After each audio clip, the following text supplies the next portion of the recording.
మోదీ మళ్లీ ఎందుకు రావద్దో 100 కారణాలు చెబుతున్నాయి విపక్షాలు. అయితే మోదీ మాత్రం ఎదురుదాడికి దిగుతున్నారు. ఇప్పుడు బీజేపీకి చెప్పుకోవడానికి కారణాలు లేవు. దీంతో ఎదుటివారిపై బురద చల్లడం, సాధారణ విషయాలను వివాదాస్పదం చేయడమే పనిగా పెట్టుకుంది. వ్యవస్థలను దెబ్బతీసి ప్రత్యర్థులను ఊపిరి సలపకుండా చేయడం మోదీ పాలసీయే. ఇప్పుడు అదే పాటిస్తున్నారా అంటే అవుననే అంటున్నాయి విపక్షాలు.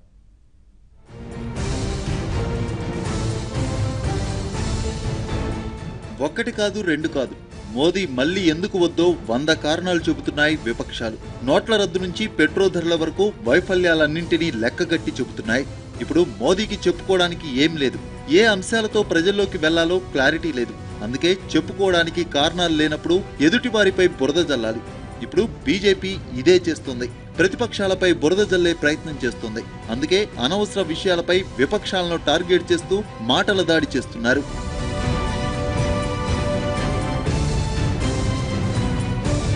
రఫేల్ వివాదం చుట్టూ ముట్టడించినా, రాహుల్ ఎదురుదాడికి దిగినా దానిపై మాత్రం నోరు మెదపడం లేదు నరేంద్ర మోదీ.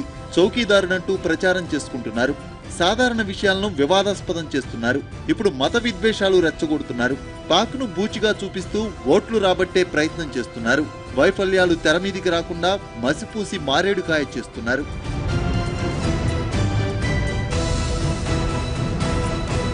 ఐదేళ్ల పాలనలో మోదీ నిర్ణయాలు, పాలసీలపై ప్రజలు భగ్గుమంటున్నారు. కానీ ఎన్నికలకు ముందు సైన్యం సాహసాలను తన క్రెడిట్ గా చెప్పుకుంటున్నారు. అటు మోదీకి వ్యతిరేకంగా గలం విప్పే వారిపై దాడులు చేస్తున్నారు. వ్యవస్థలను దెబ్బతీసి విపక్ష నేతలకు ఊపిరి సలపకుండా చేయడం మోదీ పాలసీ. అందుకే మాయావతి, మమతా బెనర్జీ, చంద్రబాబు లాంటి నేతలపై సిబిఐ, ఈడీ దాడులు జరుగుతున్నాయని విపక్షాలు అంటున్నాయి. మాట వినని వాళ్ళని ఈడీ, ఐటీ దాడులతో దారిలోకి తెచ్చుకోవడం మోదీ స్టైల్.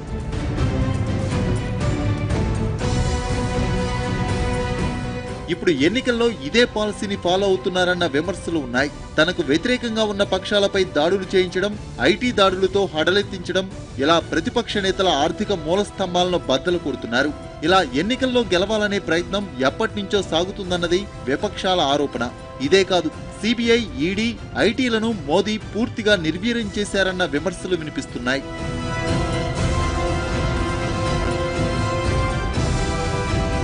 ఇది విపక్షాలపై మోదీ పాలసీ. అందుకే తన వైఫల్యాల కంటే ఎదుటి పార్టీ నేతలను బలహీనవంతులను చేయడమే నమో టార్గెట్. ఇప్పుడు ఇదే బలప్రయోగం ఈ ఎన్నికల్లోనూ జరుగుతుందన్న మాటలు వినిపిస్తున్నాయి. ముఖ్యంగా ఈసీ పైన కేంద్రం పెత్తనం చెలాయిస్తుందంటూ విపక్షాలు రాష్ట్రపతికి ఫిర్యాదు చేశాయి.